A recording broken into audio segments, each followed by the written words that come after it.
Everyone, I wanted to go over the process of academic writing to begin this semester so that you know the stages of writing so we can start practicing writing well from the very beginning. And I know the first thought, right, that some of you might have is you're skeptical about this process of writing, that you just want to get to the actual act of writing as quickly as you can, and that all of this other preliminary stuff is just a diversion or distraction to try to get you to do more work. And the reality of it is I'm actually trying to get you to do less work and to make sure that you're working less, just working smarter rather than harder. And you're able to devote more time to quality writing rather than to some not quality writing, right? So understanding some of the aspects of the process of writing is going to be vital for being able to write well. First, what you need to do is you need to understand the topic. And so as you review the journal topics for each week, you really need to understand what the topics are asking you. So for instance, for Journal 1, it's asking you to take a look at either Hills Like White Elephants, Ulysses, or The Unknown Citizen, right? So you have to understand the actual, what it's asking you to do, and within this particular assignment, you're asked to take a look at writing a letter to someone that is taking an alternative perspective than your own interpretation, right? So you have to understand that and then know that you're creating a kind of mythical or fictional person that you're writing to so that you can envision your audience, right? Number two, what you have to do is you have to understand the material that's being presented. And so or the material that you're going to discuss. And so, for instance, if you're going to take a look at Hills Like White Elephants, you really have to understand the story. What are the dynamics to it? What's the complexity to it? Or if you're taking a look at Ulysses, you need to understand the complexities of what is being argued as an ideal leader, or understand the complexities of Auden's The Unknown Citizen and what makes him admirable or not admirable, right? So you have to understand the material.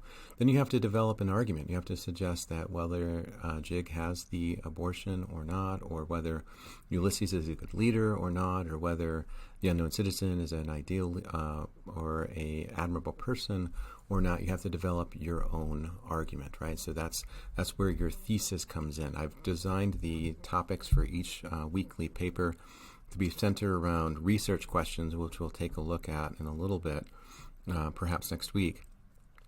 Developing research questions so that you can answer them in a very simple way of just taking a look at a very specific concept, right? So, for instance, the research question that you're asked to identify for the first topic is, does she have an abortion, right? So your answer is very simple: yes, she does, or yes, she doesn't, right? So I'll try to simplify that process for you by giving you topics. Now, for your research paper, which you're going to have to write this semester, that's going to be on you to come up with that research, those research questions, and I'll talk more about that in more detail later, right? But developing an argument is just your answer to those research questions, right?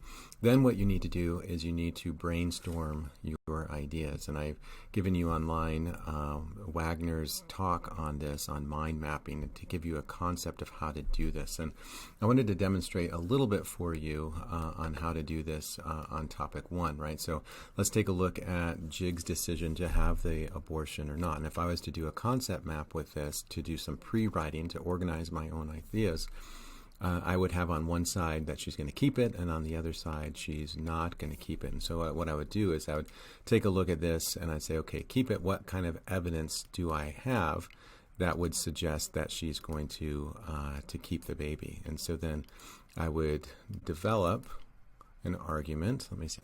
Element is that she smiles at the end. Another one is that they take the bags to the other side of the station.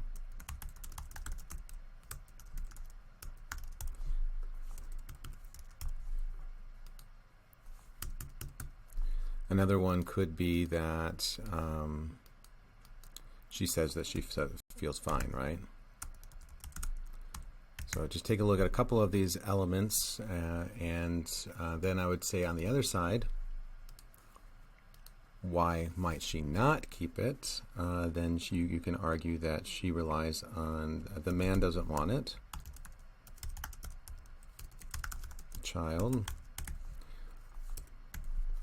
You can take take a look at, for instance, that she heavily relies on him for information and insights. And then you can also take a look at another example, would be that she says there's nothing wrong with her.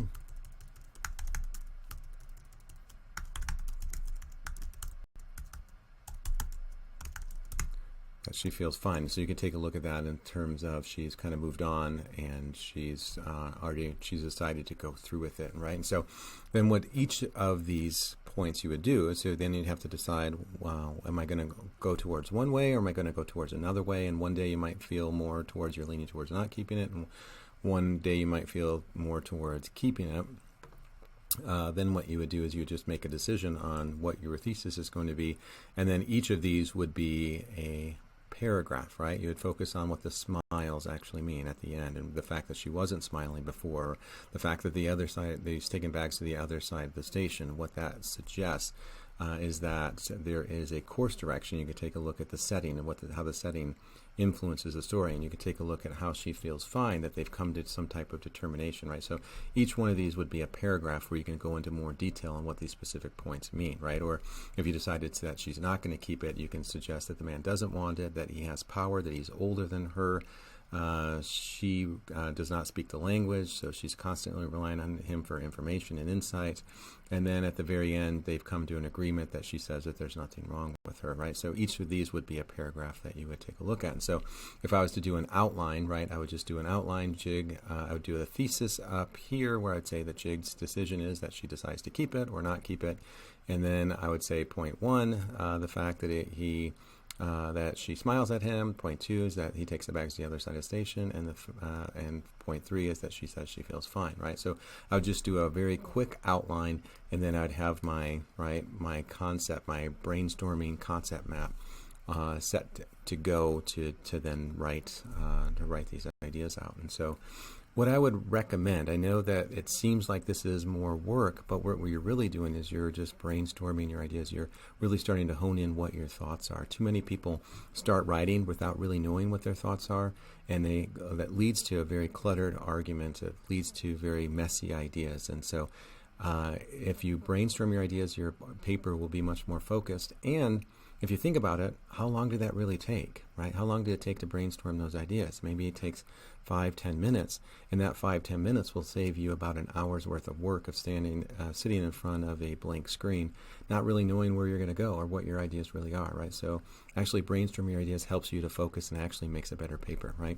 Looking at an argument from multiple perspectives is something I also just demonstrated for you, to kind of think about the complexity of the problem, as Einstein suggested, right? He would spend more time focusing on the problem than trying to solve it, right?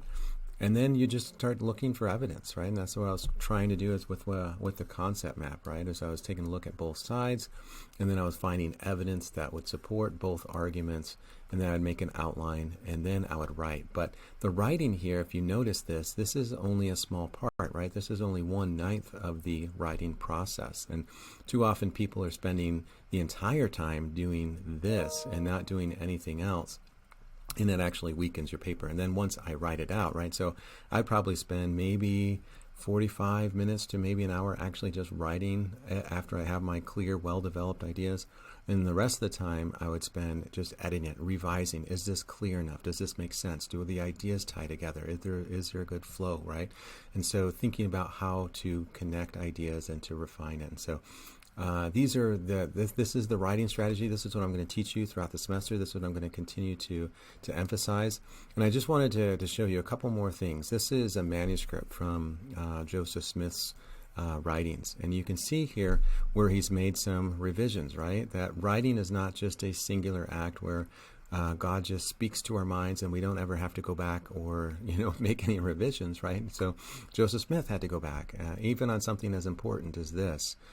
He has to go back and he has to revise, or something like this. I think this was interesting that President Eyring shared. He said, years ago, one of the members of the Quorum of the 12 Apostles asked me to read a conference talk he was preparing for General Conference. I was a junior member of the Quorum. I was honored by his confidence that I might help him find the words the Lord would have him speak. He said to me with a smile, "Oh, this is the 22nd draft of the talk."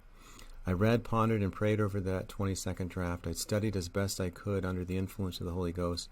By the time that core member gave his talk, I had done my homework. I'm not sure if I helped, but I know that I was changed when I heard the talk given. Messages came to me far beyond the words that I had read and that he spoke. The words had greater meaning than the ones I had read in that draft. And the message seemed to be meant for me, fitted to my words. And so thinking about this, right, Quorum of the 12 Apostles, taking a look at something as important as General Conference and going through 22 drafts or 23 drafts or however many drafts this person actually went through, suggests that as something as important as that, someone you would think would be more inspired to get it right the first time, still has to go through the actual process of writing. And so what I'm trying to teach you here is that this is the process, right?